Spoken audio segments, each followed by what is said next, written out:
mais um Papo com o Especialista. Eu sou Fernando Baide. Você sabe que nesse quadro a gente apresenta para você um pouquinho das especialidades e dos profissionais que atuam no Hospital Amaral Carvalho. Hoje a nossa conversa é com o médico urologista Renato Prado Costa. Doutor Renato, seja muito bem-vindo ao Papo com o Especialista. Muito obrigado. Doutor, eu vou começar pedindo para o senhor explicar para a gente quais são os principais tipos de câncer tratados pela urologia oncológica. Então vamos falar especificamente a respeito dos tumores do homem. E esses tumores, com certeza o tumor que é mais frequente no homem e na mulher é tumor de pele e não melanoma. E no homem depois era tumor de pulmão pelo hábito do tabagismo, que caiu muito nessas faixas etárias mais avançadas. E com o advento do PSA, que é o exame de laboratório, que é o marcador para o carcinoma de próstata, nós passamos a ter uma ferramenta poderosa para fazermos cada vez mais diagnósticos com precisão, podendo instituir tratamentos na fase inicial que representam, na imensa maioria, tratamentos eficientes, curativos, com baixas sequelas. Falando desse tipo então, como é que é feito o diagnóstico e se existem sintomas que despertam um sinal de alerta que a gente tem que ficar atento? Existe uma confusão no ambiente leigo que o indivíduo precisa ter alguns sintomas. Isso não é verdade, é como mulher. Mulher não precisa ter um caroço na mama. Mulher vai uma vez por ano simplesmente porque o grande objetivo, nós usamos uma terminologia errada. Esses exames não são prevenções. Prevenção são medidas para evitar a incidência do tumor. Essa é a detecção precoce para os pacientes terem a chance de altos índices de curabilidade. O diagnóstico por câncer da próstata em indivíduos que são assintomáticos, naqueles que existem antecedentes familiares ou raciais que o coloquem num campo de risco, quais sejam indivíduos com antecedentes familiares diretos, pai, tio, avós que tenham tido câncer de próstata, ou alguma parente do sexo feminino direta também que tenha tido câncer de mama. Esses indivíduos, nos Estados Unidos, de raça negra pura, o que não existe no Brasil, eles têm um risco maior de ter câncer. Por exemplo, o indivíduo que tem um ancestral com câncer tem 2 vezes mais chances de ter tumor. O indivíduo que tem 2, um tio e o avô, 4 vezes. O indivíduo que tem 3, 8 vezes. Portanto, esses pacientes devem começar a fazer prevenção a partir dos 40 anos. Na população normal, que não tem os fatores de risco, esses indivíduos devem fazer exames rotineiros de 45, 50 anos adiante. Existe algum outro fator de risco, além dos casos na família ou não? Este é o fator mais importante. Então, na verdade, a prevenção ou a detecção precoce desse tumor deve ser feita através do toque retal. Imprescindível. O PSA não substitui as informações do toque. A precisão é feita através do toque retal, que é um exame absolutamente rotineiro, e a dosagem de uma substância produzida pela próstata que chama-se PSA. Se um dos dois estiver alterado, ou os dois estiverem alterados, nós temos alguns critérios para, nesses pacientes, continuar a investigação. Porque quem tiver toque retal normal e PSA normal, volta depois de um ano. Existe resistência ainda a esse tipo de exame, doutor, ou tem diminuído muito? Olha, na verdade, com essas campanhas que são de grande importância, Novembro Azul, Outubro Cor-de-Rosa e assim por diante, é uma propaganda maciça na mídia. E isso faz com que as pessoas tenham mais esclarecimento, como este programa, por exemplo, e que irão se encorajar. Além do que as autoridades estimulam muito através do sistema de saúde do SUS, que oferece para esses indivíduos, para toda a população, sem ônus nenhum.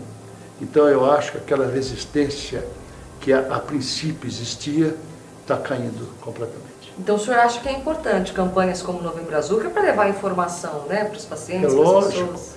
Você só é lembrado se aparecer. Agora, doutor, na pandemia de Covid-19, a gente viu muitas pessoas que deixaram a saúde de lado com medo, né, da Covid-19. Sim. Mas isso pode trazer algum impacto na saúde pública? Imenso. Por quê? Quando você faz o diagnóstico no indivíduo e a gente tem uma incidência X, você tem que instituir tratamentos para esse indivíduo não ter evolução do tumor, não é verdade? E o que aconteceu? Com toda razão, por nós desconhecermos a evolução da moléstia no seu início, as pessoas não queriam morrer de Covid. Morriam milhões. Então, por essa atitude, esses indivíduos deixaram de fazer inúmeros tratamentos de quem já tinha diagnóstico de câncer e a população em geral não saiu de casa para fazer toque retal e PSA porque ia morrer de Covid. O que aconteceu? Retardou-se o diagnóstico desses indivíduos, permitindo esse tumor crescer. Então nós passamos a ter uma incidência de tumores mais avançados, cujo tratamento é mais complexo e caro. Em segundo lugar, não dá no sistema atual para atender a massa de pessoas com tumor que são diagnosticados anualmente com aqueles que deixaram de ser submetidos a tratamento no momento oportuno. Uma vez diagnosticada a doença, como que é o tratamento? O tratamento do câncer, fundamentalmente, de uma maneira genérica, ele pode ser feito com os dois objetivos. Quando se faz a detecção precoce, que para mama é uma forma, para exame ginecológico outro, próstata, pulmão, etc., você tem condições de fazer um diagnóstico muito precoce. E dependendo desse diagnóstico precoce, nós teremos as formas de tratamento. Se eu tenho um paciente que veio, o PSA subiu, o toque é normal, fez uma biópsia e tem um carcinoma, esse indivíduo tem uma chance de ter um tumor só ali muito grande. Quer dizer que se eu tiro essa glândula comprometida e eu não tenho lesões extraprostáticas, eu curo essa pessoa. Então tem dois tipos de tratamento para câncer, curativo e paliativo. Curativo, como o nome diz, pode ser cirurgia e radioterapia. E os outros tratamentos são para aqueles indivíduos que não fizeram prevenção, cujo diagnóstico é tardio e que já têm lesões extraprostáticas, por exemplo. Esses pacientes não têm cura, ou é muito infrequente ela. Então nós temos que adotar tratamentos, porque de que adianta eu tirar a próstata de um indivíduo cujo tumor está no esqueleto, o tumor está nos gânglios, disseminou. Então, por exemplo, o câncer de próstata costuma ser muito hormônio dependente, como o câncer de mama. Então, isto faz com que a gente institua tratamentos que são paliativos e muito eficazes hoje em dia. Mas esses indivíduos vão ter, ao longo do tempo, muitas complicações e uma porcentagem não desprezível irá morrer do câncer primário. Por isso que é importante o diagnóstico precoce, né, doutor? É fundamental. Agora vamos falar um pouquinho dos avanços da medicina, para o diagnóstico, para o tratamento. Eu queria que o senhor explicasse um pouquinho para a gente o que é esse exame de PET-PSMA. Qual que é a diferença dos exames anteriores, o que ele possibilita? Então vamos pegar nossa população que nós fizemos diagnóstico precoce e a gente instituiu um tratamento curativo definitivo.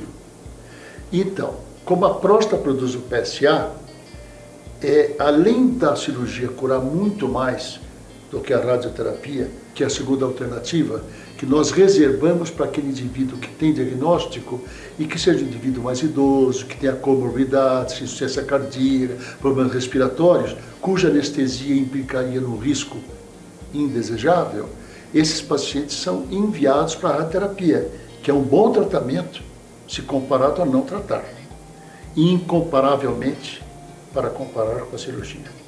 E a cirurgia é um método que retira a próstata com seu tumor, desde que não tenha lesão extraprostática. Como é que eu sei que não tem lesão? Antigamente nós fazíamos cintilografia de esqueleto.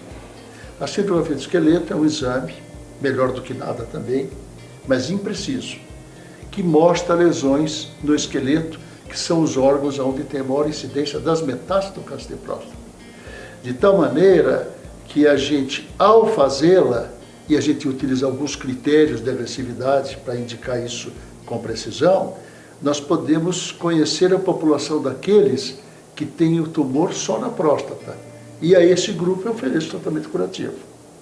Agora, muitas lesões metastáticas, que no caso de próstata são em gânglios e esqueleto, se iniciam por uma célula, 2 células, 4 células e por diante. E essas células produzem muito pouco PSA. Então você operou esse indivíduo sabedor ou tinha esperança de ter um tumor localizado. E aí o que aconteceu? Apareceu um exame chamado PET-PSMA com galho que é uma substância radiativa, que tem 1000 vezes mais afinidade com a célula tumoral do que a célula normal. Ora, em países desenvolvidos, os indivíduos que têm carcinoma de próstata, antes de fazerem a cirurgia, fazem rotineiramente o PET-PSMA para descobrir focos escondidos, indetectáveis por métodos menos precisos. Qual é o fator limitante disso? Preço. Nosso país é pobre. Então, pacientes... E, na verdade, não precisa para todo mundo. Nós temos alguns critérios que nós utilizamos para localizar o paciente no seu risco de progressão. E daqueles que têm médio a alto risco, é obrigatório fazer o PET-PSMA, se disponível. Né? Tem algum outro avanço até hoje no tratamento da doença que o senhor acha importante destacar? E para onde as pesquisas apontam no futuro, doutor? Olha, a gente tem avanços, por exemplo, o diagnóstico. O toque retal e o PSA, eles podem nos nortear naquele indivíduo que é uma população de risco. Só que, assim como eu falei a respeito da mama, antes da ressonância multiparamétrica, nós fazíamos biópsia no contingente grande de indivíduos. E é um exame necessário, porém invasivo, que tem inclusive complicações. Então precisava encontrar um meio de poder selecionar melhor e fazer a biópsia dirigida de forma mais precisa. Isso chama-se ressonância magnética multiparamétrica, que é feita para a mama e para a próstata. Ela permite descobrir um foco ínfimo, que deve ser o local da biópsia, que permitirá um diagnóstico hiperprecoce. E para o futuro, o que a gente pode esperar? Nós não precisamos de futuro, nós temos o presente. Obviamente, as células nossas, elas saem de um código quando o espermatozoide encontra um óvulo. Isso forma um ser vivo, se for XX um homem, uma mulher, se for XY um homem. Essas duas células, são meias células, formam uma célula totipotente. Ela traz toda a carga genética do nosso organismo inteiro. Se vai ser ruivo, se vai ter olho azul, se vai ter P42, seja o que for. E o que está acontecendo é que o avançar das tecnologias de biologia molecular estão encontrando as respostas que nos permitem distinguir quem evolui bem de quem não evolui. E, consequentemente, a possibilidade de utilização de drogas que chamam-se sistêmicas. Então, se você pega um indivíduo que eu não pude operar porque o tumor já tinha saído da próstata, eu tenho drogas que eu posso injetar que vão pegar as células onde estiver, com o objetivo de, de princípio, curar. Cujo objetivo acaba não sendo atingido na plenitude, mas melhora muito a qualidade de vida. Se eu não te posso curar, eu quero dar para você a melhor sobrevida com conforto. Alguma coisa mais que o senhor gostaria de destacar, doutor? Olha, eu estou muito feliz de estar aqui.